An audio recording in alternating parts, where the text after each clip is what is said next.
겠습니다. 주님께서 우리를 돌보십니다. 아멘. 돌보시는 주님을 함께 경험하고 그 주님의 돌보심을 누리길 간절히 원합니다. 우리 2023년 교회 표 같이 외치고 우리 같이 말씀 나누기를 원합니다. 제가 우리 교회 하면 여러분이 좋은 교회, 제가 그러면 담대하게 여러분 거침없이 한번 해보도록 하겠습니다. 우리 교회 좋은 담대하게 거침없이. 아멘. 여러분들 안에 이러한 기쁨 또 이러한 담대함이 충만하시길 간절히 바랍니다.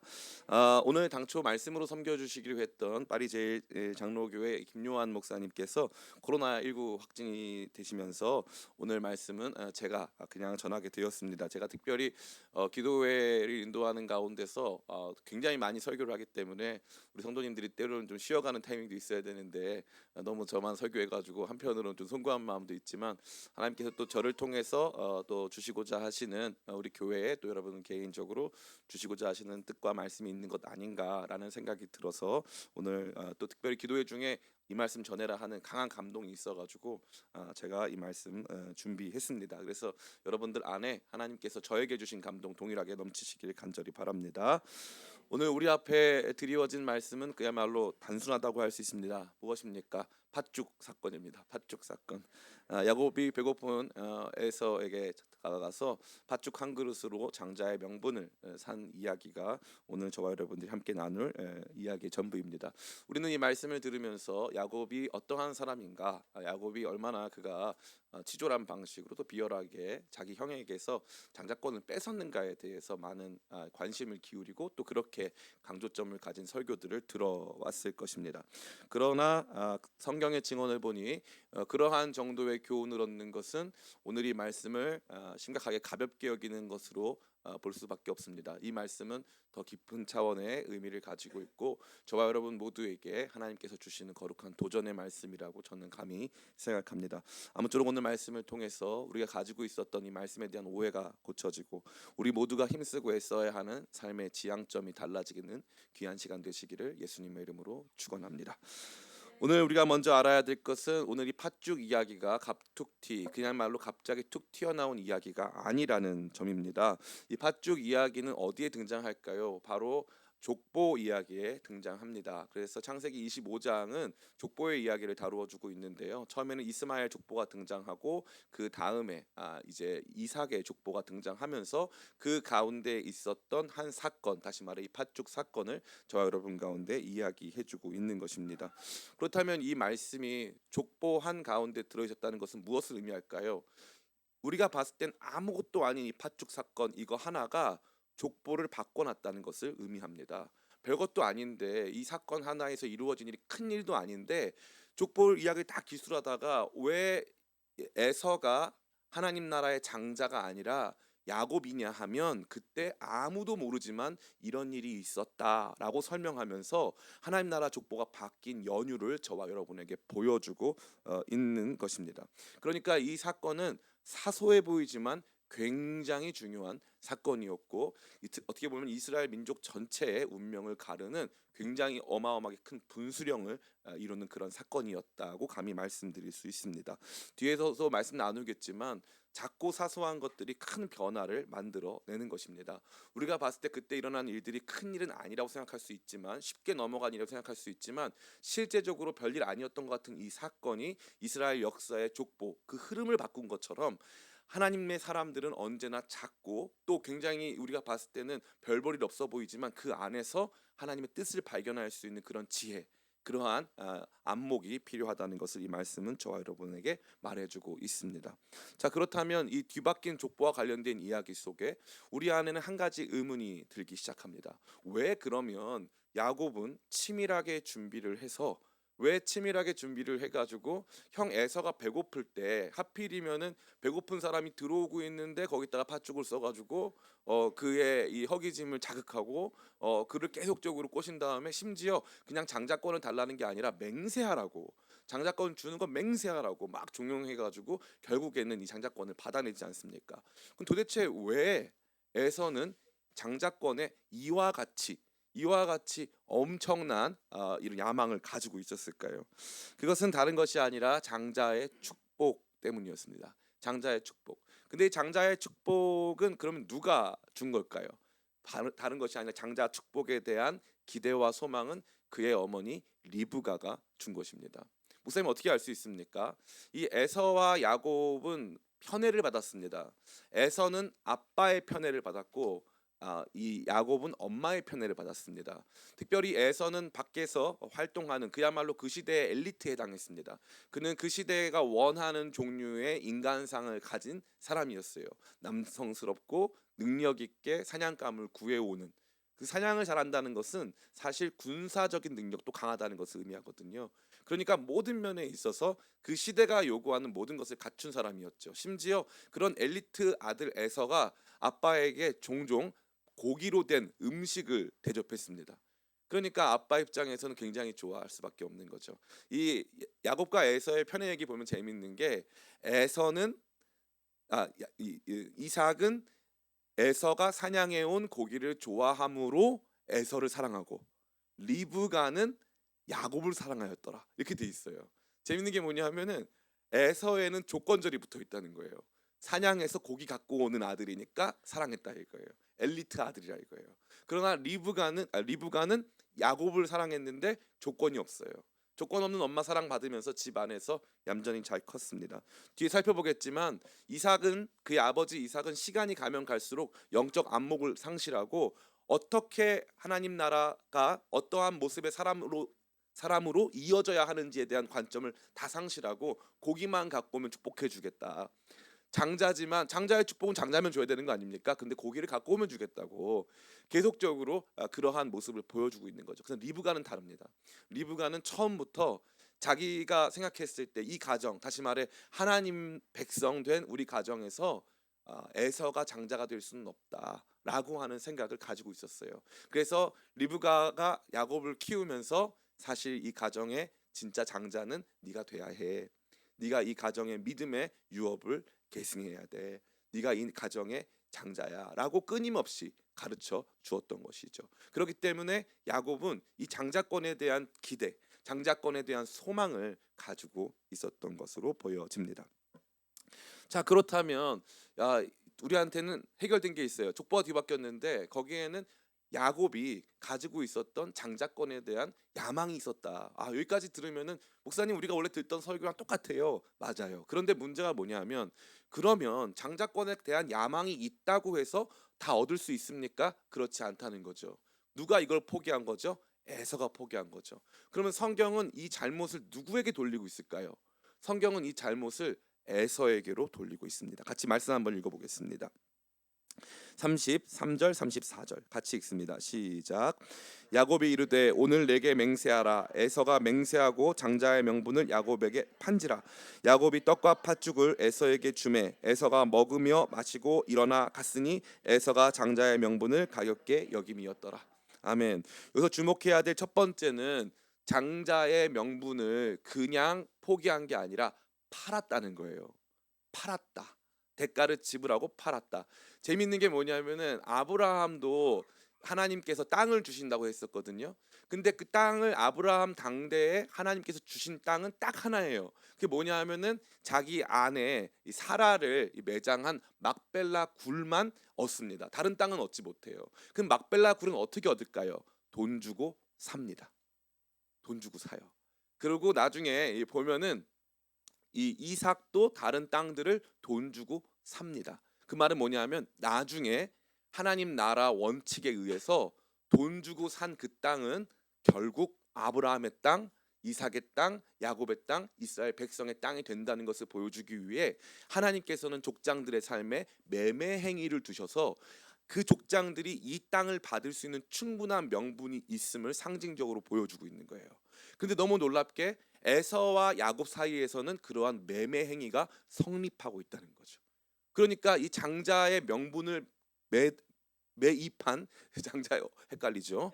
장자의 명분을 매도했느냐 매입했느냐. 장자의 명분을 매입한 야곱은 뭐하다? 정당하다. 야곱은 정당하다. 야곱의 야망이 과했거나 야곱의 야망이 선을 넘은 것일 수는 있지만 장자의 명분을 산 그 행위만큼은 정당했다고 성경이 보여주고 있는 거예요. 왜냐하면 에서가 그냥 판 게 아니라 맹세하고 팔았거든요. 맹세하고 팔았거든요. 그리고 나서 등장하는 내용은 또 재미있습니다. 34절 말씀에 야곱이 떡과 팥죽을, 전 감사하게도 야곱이 원래 팥죽만 판다 그랬는데 떡을 서비스로 줬다는 게 참 놀랍습니다. 아, 진짜 이런 마인드가 있어야 돼요. 상도덕이 있어, 그죠? 팥죽에 판다 그랬는데 떡도 서비스로. 그리고 우리도 팥죽 먹을 때 떡 같이 먹잖아요, 그죠? 야, 어떻게 이렇게 세트를 잘 맞췄는지 모르겠습니다. 어찌 됐건 야곱이 떡과 팥죽을 에서에게 주매 에서가 먹으며 마시고 일어나 갔으니, 이 네 개의 동사, 먹고 마시고 일어나 갔다, 성경에 이러한 종류의 표현은 거의 없어요. 이 말은 뭐냐면은 에서가 지금 일어나고 있는 일들을 전혀 감지하지 못하고 이 일들을 너무 가볍게 여겨서 그냥 먹고 확 갔다, 이 말이에요. 에서에게 이 일은 중요한 일이 아니었다는 걸 의미하죠. 야곱은 혹시나 이 매매가 틀어질까 해서 팥죽만 넣지 않고 떡까지 같이 넣어서 이 매매 행위를 공고히 했다면, 에서는 그냥 먹고 가버린 거예요. 아무 생각 없이, 아무 생각 없이. 그리고 나서 성경이 보여주는 확정적 증언이 뭡니까? 에서가 장자의 명분을 가볍게 여김이었더라. 야곱이 야망을 품었더라가 아니에요. 야곱이 에서를 속였더라가 아닙니다. 에서가 장자의 명분을 가볍게 여겼더라. 이게 성경이 저와 여러분 모두에게 보여주고 싶은 이 뒤바뀐 운명, 뒤바뀐 족보와 관련된 내용의 핵심이 되겠습니다. 그렇다면 왜 이렇게 이 에서는 장자의 명분을 우습게 여기고 있었던 걸까요? 뭐 그거는 뭐 당연한 거죠. 에서가 이 장자가 갖는 책임, 그 위상, 장자권이 어떠한 의미와 가치를 갖는지에 대해서 전혀 인지하지 못했기 때문이에요. 그래서 특별히 그는 장자의 명분을 우습게 여겼거든요. 장자, 나는 하나님 나라 이 유업을 이어가는, 하나님 나라 뜻을 이어가는 하나님 나라의 장자야 라고 하는 그 명분을 잃어버리니까 무슨 일이 발생하는 줄 아십니까? 이름을 잃어버리니까 그의 장자됨을 잃어버립니다. 나는 장자야로 생각하고 살다가 장자의 명분을 팔았잖아요. 별거 아닌 것 같잖아요. 그 다음부터 일어나는 일이 굉장히 흥미롭습니다. 같이 한번 말씀 읽어보겠습니다. 창세기 26장 34, 35절 같이 읽습니다. 시작. 에서가 40세에 헷족 속 보에리의 딸 유딕과 헷족 속 엘란의 딸 바스맛을 아내로 맞이하였더니 그들이 이삭과 리브가의 마음에 근심이 되었더라. 아멘. 에서가 결혼을 하는데요. 어느 족속입니까? 헷족 속입니다. 이 당시까지만 해도 하나님께서 이방 족속들과 통혼을 금지하던 시절입니다. 그러니까 처음으로, 여러분들 혹시 말씀 기억하실 수 있는 분들은 모르겠지만 이삭이 결혼할 때 그 아내를 구하기 위해서 아브라함이 다메섹 엘리에셀이라고 하는 종을 보내가지고 엄청나게 공을 들여가지고 이 이삭의 아내 리브가를 데리고 옵니다. 그때 진짜 기도하면서 데리고 온 아내가 리브가예요. 그런데 에서는 어떻습니까? 에서는 자기 마음대로 결혼을 했는데 가나안 여인과 결혼을 한 거예요. 근데 문제가 뭐예요? 한 번에 몇 명이랑 했다? 2명이랑 했습니다. 성경에 이런 하나님의 사람들, 물론 이제 뒤에 가면 많이 등장합니다. 솔로몬도 많이 했고요. 뭐 많이 한 사람이 있는데 족장들 중에 있을까요, 없을까요? 없어요. 없습니다. 그러면 재밌게도 이삭 자기가 결혼했을 때는 누가 아내를 구해줬어요? 아빠가 구해줬죠. 근데 이삭이 에서의 아내를 구해줍니까? 그렇지 않습니까? 그렇지 않죠. 에서는 자기 마음대로 구했고요. 이삭도 여기에 개입하지 않습니다. 이게 그가 장자의 명분을 얼마나 소홀히 여겼는가, 그것을 보여주는 단적인 증거라고 할 수 있어요. 이것에 대하여서 보니까 리브가는 어떤 모습을 보여주고 있습니까? 창세기 27장 46절 말씀. 창세기 27장 46절 말씀 같이 읽습니다. 시작. 리브가가 이삭에게 이르되 내가 헷 사람들의 딸들로 말미암아 내 삶이 싫어졌거늘 야곱이 만일 이 땅의 딸들 곧 그들과 같은 헷 사람의 딸들 중에서 아내를 맞이하면 내 삶이 내게 무슨 재미가 있으리까? 아멘. 리브가가 뭐라고 말하는? 내 삶이 싫어졌다는 거예요. 가서 딸들이라고 그랬어요. 그 내 며느리들도 아니고 그 땅의 딸들 2명을 데리고 왔다 이거죠. 예. 나중에 에서가 이거 만회하려고 또 한 번에 2명의 다른 여인을 데리고 옵니다. 전혀 감을 못 잡는 거예요. 전혀 감이 없어요. 어떻게 살아야 하는지. 왜냐하면 맨날 들에 나가서 사냥만 했거든요. 집안에서 하나님 말씀 배울 시간도 없었고 하나님 나라 장자가 어떻게 살아가는 것인지에 대해서도 전혀 알지 못했기 때문에. 그래서 그 장자의 이름을 가볍게 여기니까 그의 삶의 장자됨이 우스워진 거예요. 이름을 팔아버리니까 사실 그의 삶도 팔려버린 거예요. 이게 얼마나 비참한 결과입니까? 참 우리에게 많은 이야기를 던져주고 있는데요. 그러한 가운데 나중에 엄청나게 이삭이 후회를 하는 장면이 나타납니다. 창세기 27장 30절에 38절 우리 한 절씩 교독하겠습니다. 제가 먼저 봅니다. 이삭이 야곱에게 축복하기를 마침에 야곱이 그의 아버지 이삭 앞에서 나가자 곧 그의 형 에서가 사냥하여 돌아온지라.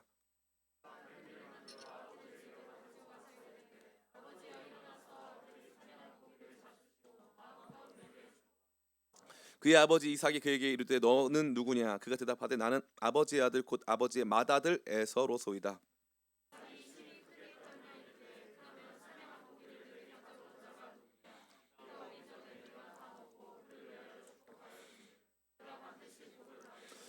에서가 그의 아버지의 말을 듣고 소리질러 슬피 울며 아버지에게 이르되 내 아버지여 내게 축복하소서 내게도 그리하소서.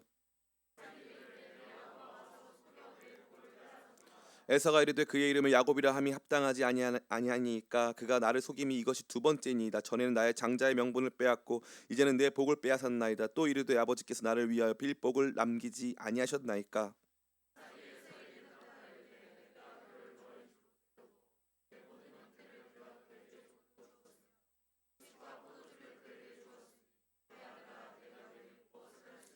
같이 읽습니다. 에서가 아버지에게 이르되 내 아버지여 아버지가 빌 복이 이 하나뿐이리이까 내 아버지여 내게 축복하소서 내게도 그리하소서 하고 소리 높여 우니.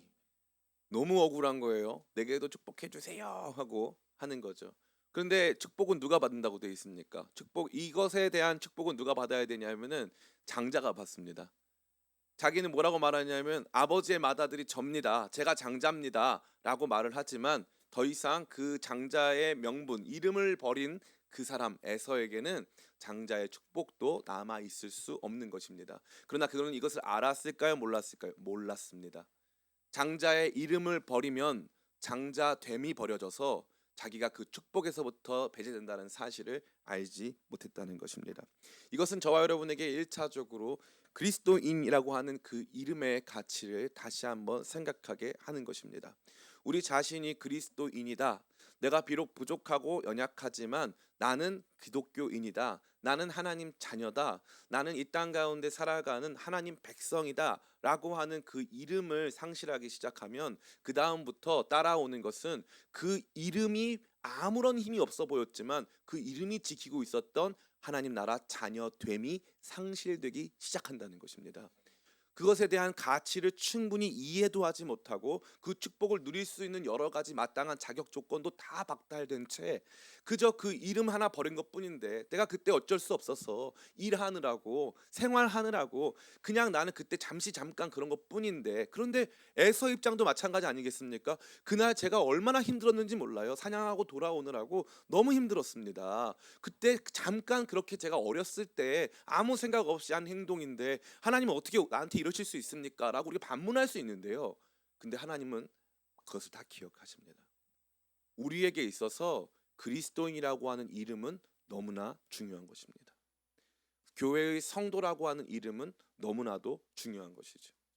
이것은 굉장히 저와 여러분에게 많은 것을 시사하고 있습니다. 앞서 말씀드린 바와 같이 그리스도인이라고 하는 이름을 가치 있게 여기고 하나님 나라 백성, 하나님 자녀라고 하는 사실을 여러분들 안에 분명히 붙드는 여러분의 정체성에 대한 확립, 개인적 정체성에 대한 결심이 필요하다는 것을 이 말씀은 저와 여러분에게 말해주고 있는 것입니다.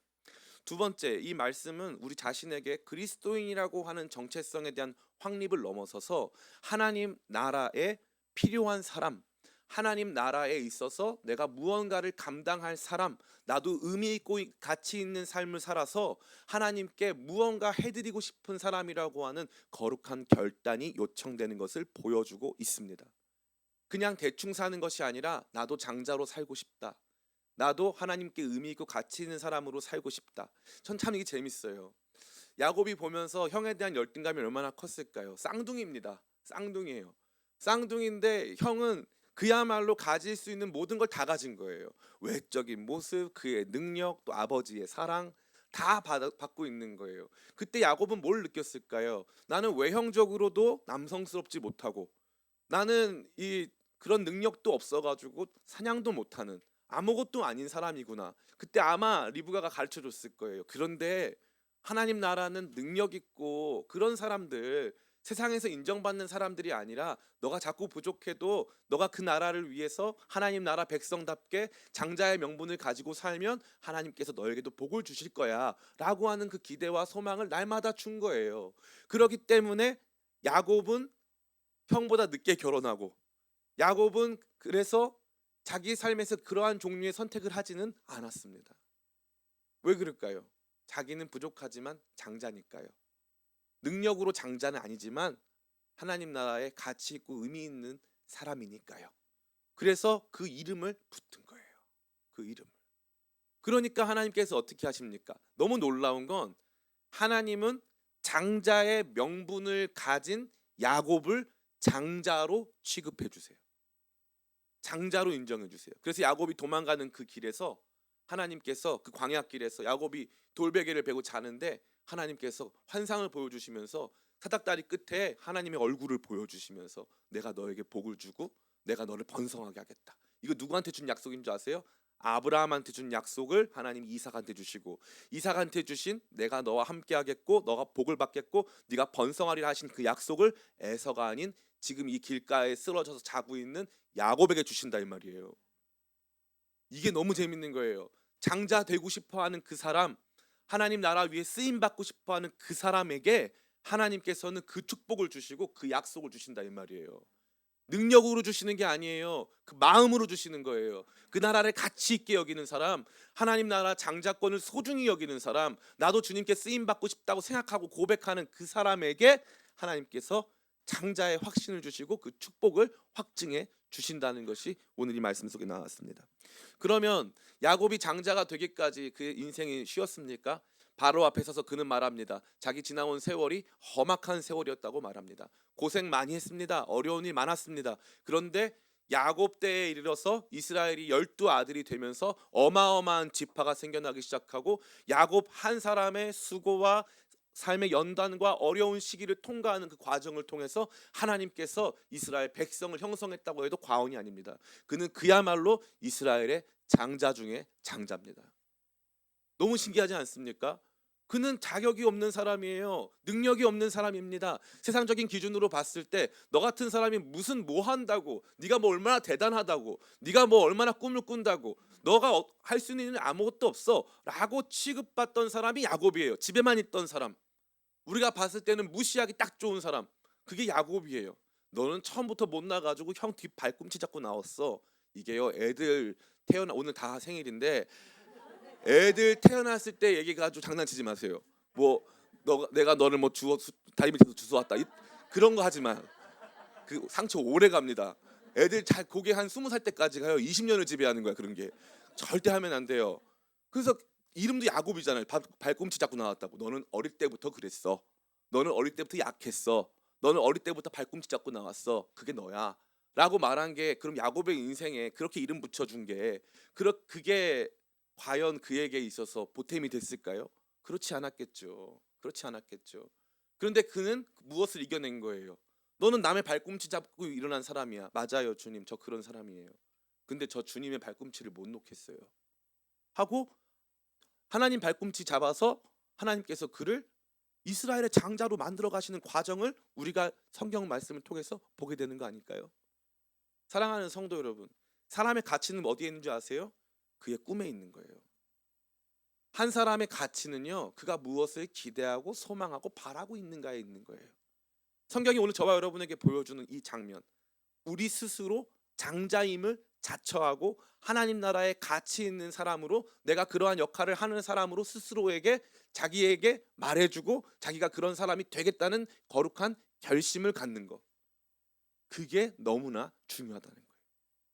참 재밌는 한 사람이 있습니다. 그 사람의 이름은 바울이라는 사람이에요. 이 바울은요, 원래 기독교 박해자입니다. 자기 자신이 말하기를 자기는 핍박자요 박해자라고 본인 입으로 고백하고 있는 사람이 바울이에요. 근데 이 바울이라고 하는 사람이 스스로를 뭐라고 하냐면은 그리스도 예수 안에서 사도된 나 바울은. 그런데 이 바울이 사도를 자청하는 게 그 당시에 어마어마한 문제가 됐어요. 왜냐하면 사도는요, 되는 방법이 정해져 있어요. 사도 몇 명일까요? 12명입니다. 정해져 있어요. 사도는 12명이에요. 그래서 그 사도 숫자 채우려고 사도행전에 보면은 마띠아 선출하지 않습니까? 그만큼 중요한 게 이 사도라고 하는 직책이에요. 보내심을 받은 사람, 하나님께로부터 보내심을 받은 사람. 근데 13번째 사도가 나타난 거예요. 누구예요? 바울이에요. 그럼 너는 우리가 보낸 적이 없다.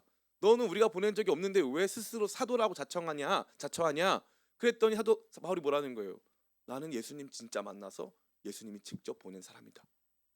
그러면은 우리 저 이단 아니야? 왜 저래? 아주 인물 나셨어. 교만해. 막 이렇게 생각할 거 아니에요. 근데 2000년이 지난 오늘 12사도 중에 성경을 가장 많이 쓴 사람이 13번째 사도, 그 당시에는 인정받지 못해서 날마다 의심받던 사도 바울이 진짜 하나님이 보내신 사도임이 증명됐어요. 너무 재밌지 않습니까? 우리가 어떠한 기대와 소망을 갖느냐, 우리 자신에 대해서 무엇라고 고백하느냐, 우리가 하나님 나라에 어떤 사람으로 쓰임받고 싶으냐, 이게 정말 중요한 문제라는 거예요. 우리 스스로가 그러한 자부심을 가지고 움직이기 시작할 때 하나님께서는 우리가 꿈꾸고 우리가 기대하고 바라보고 고백하고 선포한 대로 역사하신다는 거예요. 역사하신다는 거예요. 저는 이 말을 너무너무 믿어요. 첫 번째, 우리가 그리스도인으로서 우리 자신이 하나님께 속한 자임에 대한 거룩한 자기 확신과 그러한 이름을 지켜내는 일들이 필요하다면, 두 번째, 우리가 하나님 나라에 가치 있는 일꾼으로서 우리의 삶이 하나님 앞에 의미 있는 삶으로서 하나님께서 보내주신 삶이다라고 하는 거룩한 고백과 선포가 있어야 한다는 거예요. 자기 고백이 있어야 된다는 거예요. 저는 인도에 자주 갔습니다. 인도에 가면은 벵갈로 지역에 정윤진 선교사님이라고 하는 분이 계신데, 이제는 거의 나이가 이제 80살 정도 되신 남자 선교사님이십니다. 근데 정윤진 선교사님이 원래 영어 선생님, 영어 선생 아니죠? 제가 이런 말을 왜 했을까요? 영어 선생님이었어요. 고등학교 영어 선생님이셨는데, 이 정윤진 선교사님이 인도에 가가지고 인도 전체를 투어하면서 어디다 선교지를 삼아야 되는가를 투어하다가 인도 남부의 벵갈로 지역에 갔더니 거기가 참 환경이 좋아가지고 그럼 여기 있어야 되겠다 마음을 먹고 있는데 뭘 해야 되나 하다가 5살짜리 어린아이 하나가 길거리에서 5살짜리가 노숙을 하는 거예요. 5살짜리가 걔를 붙잡고 학교를 시작한 거예요. 그 학교를 딱 시작을 해가지고 어떻게 하냐면은 그 아이를 붙잡고 거기가 바울 학교인데 세인트 폴 스쿨인데, 세인트 폴 스쿨 그러면은 그 학교 애들이 넘버원인 인도 최고 이걸 외치는 거예요. 그러면은 그거를 맨날 하는 거예요. 처음에는 그 아이랑 이 성사님이랑 세인트 폴 스쿨 그러니까 넘버원인 인디아 이렇게 했는데 지금 아이들이 2,000명이 넘어요. 그리고 하시는 말씀이 학교가 20년 정도 지나니까 이 학교 출신의 법관, 이 학교 출신의 변호사, 이 학교 출신의 정치가들이 나타나기 시작했다는 거예요. 고백한 대로 되는 거예요. 믿은 대로 되는 거예요.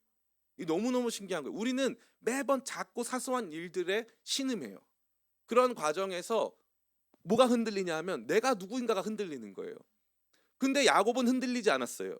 집에 있으면서 자기의 생산성을 보여주지 못했고 자기의 가치를 보여줄 수 없는 사람이지만 자기가 하나님 나라에 가치 있는 사람이고 나는 하나님 나라의 장자로서의 이름을 가질 수 있는 사람이라고 하는 그 자존심, 그 자부심을 잃어본 적이 없는 거예요. 그러니까 나는 이게 필요한 거예요. 형이 우습게 여기는 그 장자권 내가 받겠다 이 말이에요. 내가 그 역할 감당하겠다. 대신 야곱이 모르는 게 있죠. 그 장자권 영광의 무게를 몰랐어요. 얼마나 힘든지를 모르고 괜히 그딴 말 해가지고 고생했습니다. 고생했어요. 그러나 야곱에게 물어본다면 야곱이 죽는 장면이 어떤 줄 아세요? 이스라엘 다 축복하고 죽습니다. 그의 인생에 후회가 없어요. 하나님께서 모든 것을 되찾게 하셨습니다. 이 얼마나 아름다운 삶입니까? 사랑하는 성도 여러분, 이게 저와 여러분 가운데 주어진 삶입니다. 하나님 저와 여러분에 대한 분명한 뜻이 있습니다. 우리가 그것을 고백하고 선포하면 내 삶은 가치 있다. 내 삶은 하나님께서 사용하시는 삶이다. 나는 장자의 이름을 가지고 있다. 라고 하는 거룩한 자발성. 바울이 말한 것처럼 나는 진짜 예수님 만났고 그 예수님이 나를 보내신 게 맞기 때문에 나는 사도다. 라고 하는 형식과 규칙을 깨버리고 나는 진짜 그분을 만났다라고 하는 거룩한 고백이 하나님이 그를 성령의 은혜 가운데 사용하시는 너무나도 놀라운 통로가 돼가지고 그가 지금 이 순간에도 사도의 반열로 취급받고 불리울 수 있는 것이 바로 거기에 있는 것입니다. 우리가 우리 자신을 무엇이라 고백하는가? 내가 우리 교회 성도로서 내가 어떠한 사람으로 우리 자신을 고백하고 있는가? 우리 교회가 어떠한 교회라고 믿고 있는가? 이게 너무나 중요하다는 거예요. 여러분의 삶, 저의 삶, 우리 교회의 미래의 모든 것 가운데 이러한 장자의 명분 이것을 붙잡고 이 거룩한 야망, 이 거룩한 꿈 속에 나아가는 것이 이토록 중요하다는 것을 이 말씀이 저와 여러분 가운데 보여주고 있습니다. 저는 개인적으로 우리 교역자분 중에 칭찬하고 싶은 분이 있어요. 우리 김지현 목사님을 뭐 설교 중에 칭찬하면 목사님이 편애하냐 그래서 지금 개인적으로 남영환 목사님 더 좋아하고요. 네, 김지현 목사님에 대해서 칭찬하고 싶어요. 김지현 목사님 원래 우리 교회 오시기 전에 다른 교회에서 담임 목사님이 직접 엄청 큰 교회 7,000명 이상 다니는 큰 교회에서 담임 목사님이 직접 불러서 여기 오는 걸로 하자 해가지고 그 교회랑 다 얘기가 끝났어요. 근데 김지현 목사님이 기도하다가 진짜 기쁨의 교회에 너무 소망이 있고 너무 비전이 있어가지고 자기 여기 와야 되겠다 이거예요. 근데 우리 김지현 목사님 어떤 사람이냐면은 저희 총신대학교 신학과가 이 4년 과정이거든요. 근데 학교에서 3년에 한 번, 뭐 2년에 한 번 정도 가끔 약간 이상한 사람이 나타나서 4년 과정을 3년에 끝내는 사람이 있어요. 그게 우리 김지현 목사님이에요.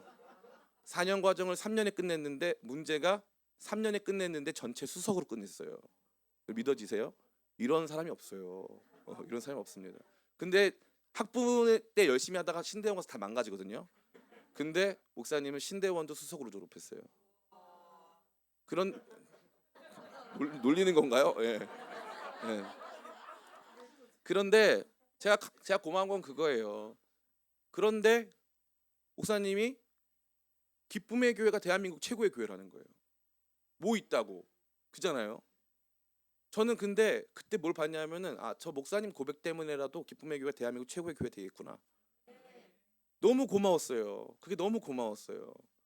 생각해 보세요. 지금 눈으로 보는 상황과 환경 야곱 같잖아요. 형 에서는 몸에 털이 많고요, 외적으로 대단해 보이고요, 능력이 많고요, 생산성이 대단합니다. 그런데 외적으로 봤을 때는 우리는 왜소하고 그냥 여기에만 머물러 있는 것 같잖아요. 근데 이 교회에 하나님 뜻이 있다고 믿고 너무나도 자부심을 가지고 우리 교회에서 지금 사역하고 활동하시고 여기 와가지고 제가 맨날 물어봐요. 그 전 교회 그립지 않냐? 다른 데 가고 싶었지 않냐? 막 그러면 너무 좋다고 막 그래. 물론 제가 잘해주고 있습니다. 그러나 그것만이 아닌 거예요. 그 진짜 우리 스스로 여기가 가치 있다고 믿고 고백하는 그 사람들을 통해서 크고 위대한 일들이 벌어진다는 거예요. 제가 그거를 느끼면서 너무나 마음이 기쁜 거예요. 제가 군에서 한 책을 봤어요. 손봉호 교수님이라고 하는 서울대 철학과 교수님을 역임하셨고 또 한국철학회 회장을 역임하시고 또 우리 이 고신대학교에서도 굉장히 중요한 역할을 감당하시는 이 손봉호 교수님이라고 하는 분이 있어요. 이분이 장로님이신데 이 손봉호 장로님이 쓴 책인데 고상한 이기주의란 책이에요. 그게 뭐냐 하면 세상의 모든 이기주의는 자기를 위한 건데 하나님을 위한 이기주의 그리고 다른 사람들을 위해 살겠노라고 하는 내가 최고로 하나님 기쁘시게 할 거고 내가 더 많이 다른 사람을 위해서 살 거라고 하는 이 고상한 이기주의라는 책을 읽고 제가 너무 큰 감동을 받았어요. 이거 나쁜 게 아니구나. 내가 다른 사람 거 빼앗아 가지고 최고로 잘 사는 사람 돼야지. 이게 아니라 나는 진짜 내 작은 삶이지만 하나님께 극대화시켜 드려서 내 인생 전체를 통해 하나님 앞에 칭찬받는 사람 돼야지. 그 상급은 절대적으로 주어지거든요. 상대적으로 주어지는 게 아닌데 나 스스로에게 고백하는 나 1등 해야지. 열심히 해야지. 그래서 그 고상한 이기주의 품고 나 진짜 잘 섬겨야지. 이 마음을 갖고 나온 거예요. 그때부터 제 마음 안에는 솔직히 여러분에게 처음 고백하는데 이완 목사, 기쁨의 교회, 쉐이커스 이런 제가 하는 단체와 사역이 대한민국 최고라는 자부심이 있어요. 예, 그런 자부심이 있어요. 그런 자부심을 늘 숨겨왔어요. 겸손병 걸려가지고 늘 숨겨왔어요. 그런데 하나님은 오늘 저에게 이 말씀을 주시는 거예요. 이 목사야, 사랑하는 성도들에게 꼭 얘기해라. 최고의 성도들 될 수 있다. 한 번 사는 인생인데 가치 있는 삶으로 아직까지 내 인생 끝나지 않았다. 장자다. 우리 뭔가 의미 있는 삶이다. 내 삶이 다 지나간 다음에 그 장자의 영광과 무게가 무엇인지는 잘 모르겠지만 결국 하나님이 받으실 만한 영광스러운 열매가 있을 것이다. 그거 믿고 고백하고 살도록 해줘라. 그때부터 변화가 일어난다. 우리 기쁨의 교회도 마찬가지입니다. 우리 기쁨의 교회 여기 후암동에 있는 작은 교회에 불과하지만 저는 그렇게 생각하지 않습니다. 저는 21세기를 대표하는 교회라고 생각해요. 진짜 기쁨의 교회가 21세기를 대표하는 교회. 제가 기도회 중에도 말씀드렸지만 뭐 교회가 어떠한 이상을 표방하는가를 글로 써왔어요. 저는 글로. 그런데 더 이상 그런 시도를 하지 않으려고 합니다. 글로 쓸 수가 없는 거예요. 김치찌개가 얼마나 맛있는가로 글로 쓰는 것과 비슷한 거예요. 여기 와서 같이 예배 드려보고 진짜 말씀 들어보고 같이 진짜 저 목사님 말대로 기도해보고 진짜 하나님의 능력 체험해보고 진짜 이 안에서 위로 받아보고 진짜 이 안에서 성도의 사랑을 경험해보고 그 다음에 얘기하는 거지. 그냥 말로만 하고 글로 써가지고 대충 이런 것이다라고 하는 이론적으로 보여주려고 하는 마음이 저는 사라졌습니다. 지난 7년간 그렇게 해왔어요. 나름대로 열심히 해왔습니다. 그러나 지난 7년간의 제 사역을 돌아봤을 때 그 모든 것들은 이제 과거 지나간 일이고요. 기쁨의 교회 새로운 길로 나아갑니다. 그 새로운 길은요. 기쁨의 교회 대한민국 대표하는 교회로 나가는 것이고 기쁨의 교회 모든 성도들 한 사람 한 사람이 거룩한 장자가 되어서 하나님 나라 역사에 아름답게 헌신하는 일들 그 일들에 참여하게 되시기를 간절히 축복합니다. 저는 그 생각을 많이 해요. 우리 기쁨의 교회 하나님께서 기뻐하시는 일이 뭐가 있을까? 자원하는 거. 자원하는 거. 뭐 없다 그러면 자원하고 누가 뭐 없다 그러면 자원하고 하는 이 자원하는 것 장자처럼 내가 책임져야 되는 사람인 것처럼 내가 이거 안 하면 우리 성도들 밥 굶는다고 생각하는 것처럼 그날은 어떻게 됩니까? 전날은 누가 할까요? 제 혹시 이게 필요하진 않을까요? 저 이 시간이 남는데 저 좀 사용해 주세요. 라고 하는 이 거룩한 장자됨, 장자의 명분을 가지고 장자됨을 실현하고자 하는 복된 마음이 저는 우리 교회의 자랑이고 하나님께서 기뻐하시는 하나님 기쁨의 원천이라고 저는 믿습니다. 저 여러분에게 감히 도전합니다. 그리스도인이라고 하는 이름 버리지 마세요. 그 이름 버리는 순간 나는 그리스도인이야라고 하는 이름 버리는 순간 여러분 안에 그리스도인 됨이 그리스도인 다움이 상실될 수 있습니다. 그리스도인 됨을 붙드는 저와 여러분들에게 축복합니다. 저와 여러분 모두가 하나님 나라 일꾼이라는 사실을 잊지 않기를 축복합니다. 날마다 여러분 자신이 내가 하는 일 속에서 우리 가정을 통해서 나의 작은 삶을 통해서 야곱같이 아무것도 아닌 것 같아 보이지만 큰 생산성은 없지만 그래도 내 생산성 때문이 아니라 내가 하나님 나라 장자라는 고백한다는 이유만으로 나를 장자로 만들어 주시고 나를 가치 있게 만들어 주실 주님을 바라보면서 여러분의 삶을 주님께 올려드리기를 축복합니다.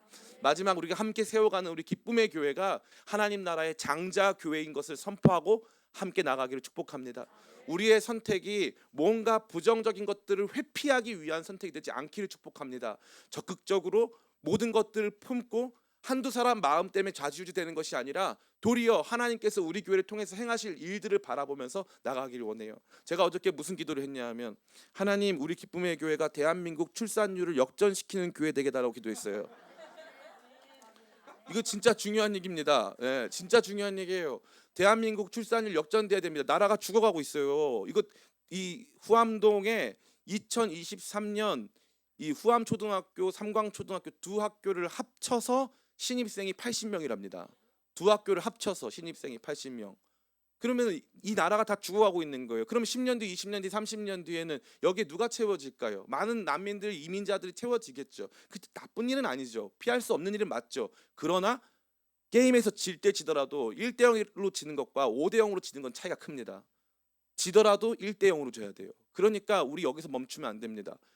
아이들 많이 낳고 결혼하고 웬만하면 결혼하고 그냥 웬만하면 결혼하고 결혼했으면 좀 버티고 그렇게 해가지고 기쁨의 교회 진짜 근데 그 여러분에게 대충 드리는 말씀이 아니라 우리가 그동안 하나님 말씀보다 내 상황 내 감정이 너무 중요한 거예요. 그래서 내 상황 내 감정이 안 되지만 하나님께서 원하시는 삶이 이거라면 나 희생해서 한번 따라가고 싶다. 내 가정 지키는 거 쉽지 않다. 내 다음 세대 만들고 결혼하는 일 쉽지 않다. 그러나 한번 해보겠다라는 마음을 가지고 나가고 여기 안에서 아름다운 가정의 모습을 보여주기 시작할 때 전 놀라운 변화가 있을 거라고 확신합니다. 이것은 여담이지만 제가 너무 안타깝게 생각하는 게 유튜브를 보나 드라마를 보나 가정을 아름답게 아이들을 예쁘게 가치 있게 보여주는 게 별로 없어요.